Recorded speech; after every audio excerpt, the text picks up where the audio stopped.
जब भी आप भोग लगाइएगा तो लौंग और इलायची पहले आप लोग गणेश जी की आरती कर लीजिएगा।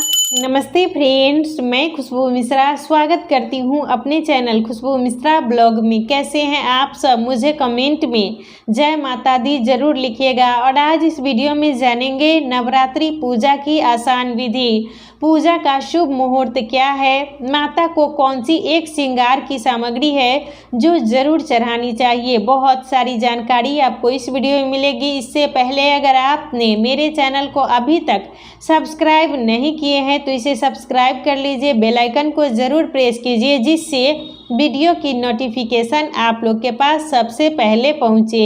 शारदीय नवरात्रि इस बार 3 अक्टूबर से शुरू हो जा रही है और 3 अक्टूबर को ही हमें कलश स्थापना करनी है। तो कलश स्थापना करने से पहले जहां पर आप लोग कलश स्थापना कीजिएगा तो वहां अच्छे से साफ सफाई कर लीजिएगा आप। और पूजा करने से पहले हमें अच्छे से साफ स्वच्छ वस्त्र पहन लेना है। पैर में महावर जरूर लगा लीजिएगा, मांग में सिंदूर लगा लीजिएगा, गले में मंगलसूत्र, यानी अच्छे से हमें सज सवर के ही माता का पूजन करना चाहिए। पूजा करने के लिए एक चौकी ले लीजिएगा, चौकी पर आप लोग लाल वस्त्र बिछा दीजिएगा। आपके पास लाल वस्त्र है तो लाल बिछाइएगा, पीला है तो पीला भी बिछा सकते हैं, लेकिन माता का सबसे प्रिय रंग लाल होता है तो आप लोग लाल वस्त्र बिछा दीजिएगा। अगर आपके पास मूर्ति है तो मूर्ति से भी पूजा कर सकते हैं, फोटो है तो फोटो से भी पूजा कर सकते हैं। और पूजा करने से पहले आप लोग दिशा का ध्यान जरूर रखिएगा। आपका जो मुख है वो पूर्व दिशा की तरफ होना चाहिए या उत्तर दिशा की तरफ होना चाहिए। और जहाँ पर आप पूजा करने जा रही हैं तो वहाँ पहले अच्छे से साफ सफाई कर लीजिएगा, उसके बाद ही हमें चौकी लगानी चाहिए। तो नवरात्रि पूजा में कलश की स्थापना का विशेष ज़्यादा महत्व है। कलश स्थापना आप लोग ज़रूर कीजिएगा। अगर आप ऐसे पूजा करना चाहते हैं तो आप बिना कलश स्थापना के भी पूजा कर सकते हैं, लेकिन आप लोग कलश स्थापना कीजिएगा तो वो ज़्यादा अच्छा रहेगा। कलश की स्थापना करने के लिए आप ये चावल ले लीजिएगा और इसी से हमें अष्टदल कमल बनाना है। वो अष्टदल कमल बनाने आता है तो अष्टदल कमल बना लीजिएगा, नहीं तो आप इस तरीके से गोल करके भी रख सकते हैं। तो इस तरीके से हमें 8 डंडी खींच देना है तो ये अष्टदल कमल हो गया। और कलश स्थापना के लिए आप इस तरीके से मिट्टी का बर्तन ले लीजिएगा। अगर मिट्टी के बर्तन में आप करना चाहते हैं तो मिट्टी का बर्तन ले लीजिएगा, नहीं तो आप पीतल का भी ले सकते हैं, तांबा का भी ले सकते हैं। और सबसे पहले हमें वस्त्र स्वरूप में कलावा बांध देना है तो कलश पर आप लोग स्वास्तिक बना दीजिएगा। तो कलश पर हमें स्वास्तिक बना लेना है, वस्त्र स्वरूप इसमें हम मौली बांध देंगे और इस तरीके से सबसे पहले हम कलश की स्थापना करेंगे। तो कलश में हम ये सबसे पहले आप लोग गंगाजल डाल दीजिएगा।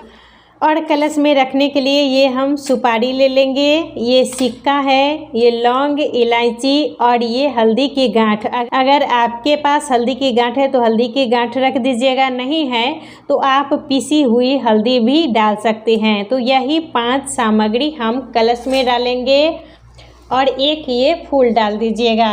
और इसके ऊपर हम ये आम का पल्लो रखेंगे। तो आम के पत्ते को भी आप लोग इस तरीके से टीका लगा दीजिएगा। अच्छे से सजा के ही हमें माता का आवाहन करना है, पूजन करना है। तो इस तरीके से आप लोग चंदन से, रोली से जो आम का पत्ता है उसको भी सजा दीजिएगा और इसमें हम डाल देंगे। और कहीं से जो ये पत्ता है कटा फटा नहीं होना चाहिए, इस बात का आप लोग विशेष ध्यान दीजिएगा। और इसके ऊपर हम ये पूर्ण पात्र रखेंगे और इसमें आप लोग चावल रख दीजिएगा। ये कलश में रखने के लिए हमें चाहिए नारियल, तो आप लोग नारियल ले लीजिएगा और इस पर आप लोग 5 जगह टीका लगा दीजिएगा। आप 5 जगह टीका भी लगा सकते हैं या आप स्वास्तिक भी बना सकते हैं। तो इस ऐसे हमें 5 जगह टीका लगा देना है। और इसके ऊपर वस्त्र स्वरूप में आपके पास अगर चुंदरी है तो आप लोग इस तरीके से चुंदरी लपेट दीजिएगा। और मान लीजिए आपके पास अगर चुंदरी नहीं है तो आप कलावा भी लपेट सकते हैं। तो आप लोग इस तरीके से इसमें चुंदरी लपेट दीजिएगा और उसके ऊपर हम कलावा लपेट देंगे। और जब भी आप नारियल इस पे रखिएगा कलश पर, तो जो नारियल का मुख है वो साधक की तरफ होना चाहिए।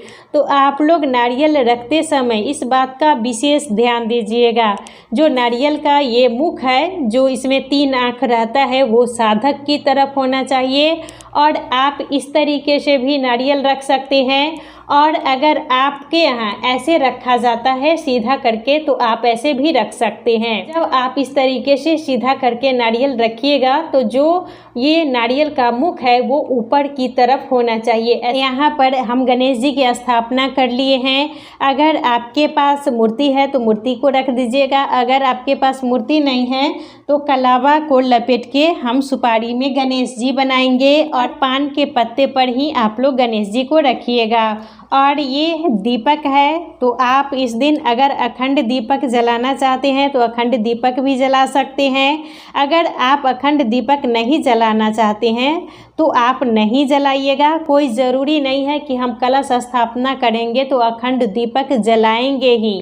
तो आप अखंड दीपक जलाना चाहते हैं तो अखंड दीपक जलाइएगा। अगर नहीं जलाना चाहते हैं, नहीं देखभाल करने में सक्षम हैं, तो आप नॉर्मल सुबह शाम दीपक जलाकर भी पूजन कर सकते हैं। और आप तिल के तेल से भी पूजा कर सकते हैं। घी है आपके पास तो घी से भी आप पूजन कर सकते हैं।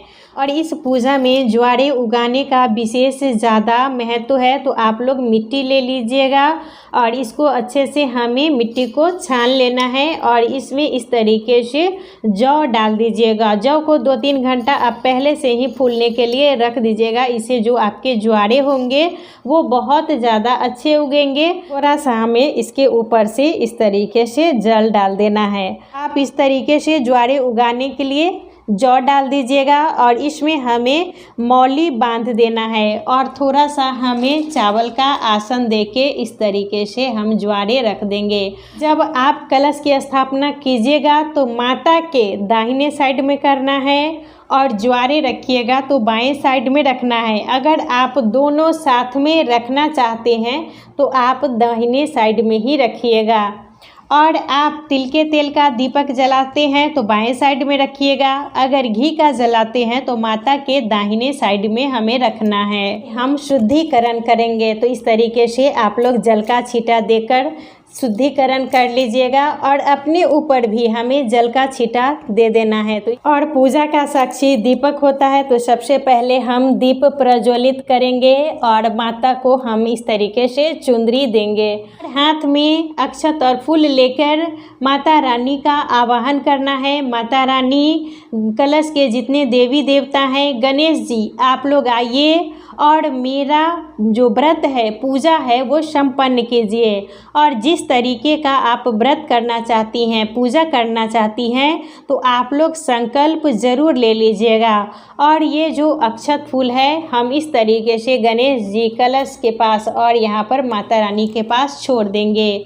तो सबसे पहले हमें आवाहन करना है, उसके बाद ही हमें पूजा करनी है। और प्रथम पूजा जब भी हम करेंगे तो गणेश जी को करेंगे। तो गणेश जी को सबसे पहले आप लोग इस तरीके से टीका लगा दीजिएगा। आप सिंदूर से भी लगा सकते हैं, रोली से भी लगा सकते हैं।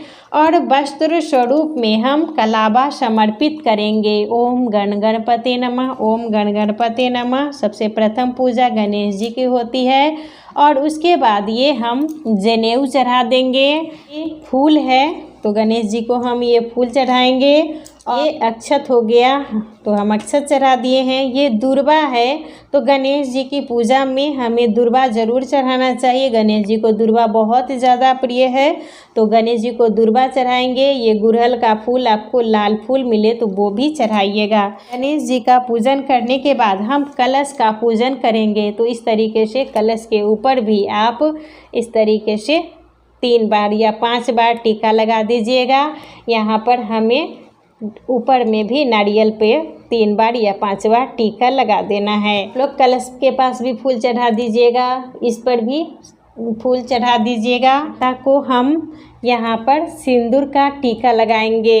तो यहाँ पर हम 5 बार या 7 बार माता को सिंदूर का टीका लगा दीजिएगा। और जो ये सिंदूर ये बच जाता है वो आप लोग अपनी मांग में भर लीजिएगा। माता रानी को इस तरीके से हम अक्षत का टीका लगाएंगे। थोड़ा सा अक्षत आप लोग इस तरीके से चढ़ा दीजिएगा। आपको अड़हुल का फूल मिले, गुड़हल का, तो माता रानी को ज़रूर चढ़ाइएगा। माता रानी को ये बहुत ज़्यादा प्रिय है।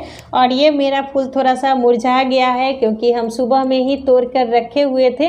तो आप लोग अड़हुल का फूल माता रानी को ज़रूर चढ़ाइएगा। माता रानी को ये बहुत ज़्यादा प्रिय है। आप अगर माला लाई हैं तो माता रानी को आप लोग माला ज़रूर चढ़ा दीजिएगा।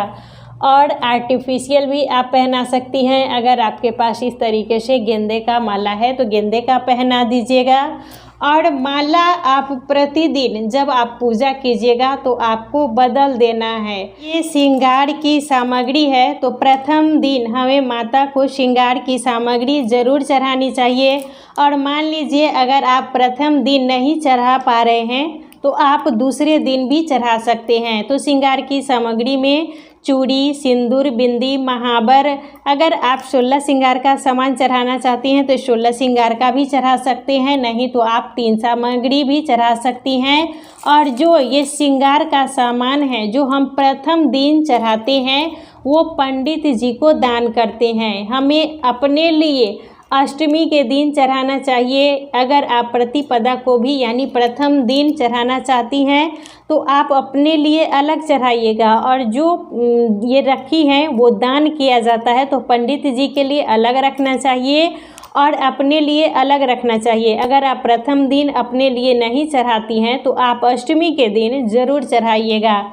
और ज्वारे का भी हमें पूजन प्रतिदिन करना चाहिए। तो आप लोग जिस समय पूजा कीजिएगा तो ज्वारे का भी पूजन ज़रूर कर लीजिएगा। तो इस तरीके से ज्वारे में भी हमें टीका लगाना है। और ये अक्षत चढ़ा दीजिएगा और ये फूल चढ़ा दीजिएगा। तो जब भी आप पूजा करें सुबह में तो ज्वारे का भी पूजन करना है। और जब भी आप पूजा कीजिएगा तो इस तरीके से थोड़ा सा आप लोग जल का छिड़काव सुबह में ज़रूर कर दीजिएगा। इस तरीके से हमें जल सींच देना है। और सुबह में आपको ज्वारे का भी पूजन ज़रूर करना चाहिए। दीपक का भी हमें पूजन ज़रूर करना चाहिए क्योंकि पूजा का साक्षी दीपक होता है। तो आप लोग दीपक का भी पूजन कर लीजिएगा, फूल चढ़ा दीजिएगा और इस तरीके से हम अक्षत चढ़ा देंगे। तो दीपक का भी पूजन हमें ज़रूर करना है। और माता का सबसे प्रिय भोग होता है बतासा, तो हमें बतासा ज़रूर चढ़ाना चाहिए। और जब भी आप भोग लगाइएगा तो लौंग और इलायची इस तरीके से ज़रूर डालिएगा। भोग सुबह और शाम दोनों समय लगाया जाता है और दोनों समय आप लोग लौंग इलायची डालकर ही भोग लगाइएगा। आप एक एक भी डाल के भोग लगा सकते हैं या दो दो भी डाल सकते हैं, लेकिन सुबह और शाम दोनों समय हमें भोग में लौंग इलायची ज़रूर डालना चाहिए। तो ये ड्राई फ्रूट्स है तो आप लोग ज़रूर थोड़ा सा भी खरीद के रख लीजिएगा और सुबह और शाम थोड़ा सा हमें भोग में ज़रूर रखना चाहिए। और उसके बाद ये सीजनल फल है तो आप सीजनल फल में केला, सेब, जो भी आपको सीजनल फल मिले वो माता को ज़रूर चढ़ाइएगा। तो इस तरीके से हमें माता से स्पर्श करा देना है, कलश देवता से, गणेश जी से स्पर्श करा के आप लोग यहाँ रख दीजिएगा। और प्रसाद पूजा करने के थोड़ी देर बाद हमें हटा लेना चाहिए। ये ना कि हम पूजा कर लिए और प्रसाद यहाँ पर छोड़ दिए, बहुत देर छोड़ना भी नहीं है। पूजा करने के 5-10 मिनट बाद ही आप लोग इस तरीके से प्रसाद हटा दीजिएगा। और ये दक्षिणा है तो आप लोग दक्षिणा ज़रूर रख दीजिएगा। प्रथम दिन हमें ये चढ़ाना है, रोज़ दिन नहीं चढ़ाना है, सिर्फ आप लोग पहला दिन प्रथम दिन दक्षिणा ज़रूर रख दीजिएगा। दक्षिणा जो भी हमारी पूजा में कमी रहती है उसको पूरा करता है। और ये दक्षिणा आप ब्राह्मण को दीजिएगा। जिस पूजा करने के बाद हम पाठ करेंगे तो पाठ के लिए आप लोग ये दुर्गा सप्तशती का किताब ले लीजिएगा। अगर आप ये पाठ करना चाहती हैं दुर्गा सप्तशती तो ये भी कर सकते हैं, नहीं तो आप दुर्गा चालीसा भी कर सकते हैं। और आप लोग पाठ करने से पहले थोड़ा सा हाथ में अक्षत और फूल ले लीजिएगा और दुर्गा सप्तशती का पाठ कर लीजिएगा। और दुर्गा सप्तशती का पाठ करने के बाद जो ये हाथ में अक्षत फूल रहेगा वो माता के पास हम चढ़ा देंगे। भोग रखिएगा तो एक लोटे में हमें जल भर के ज़रूर रख देना चाहिए।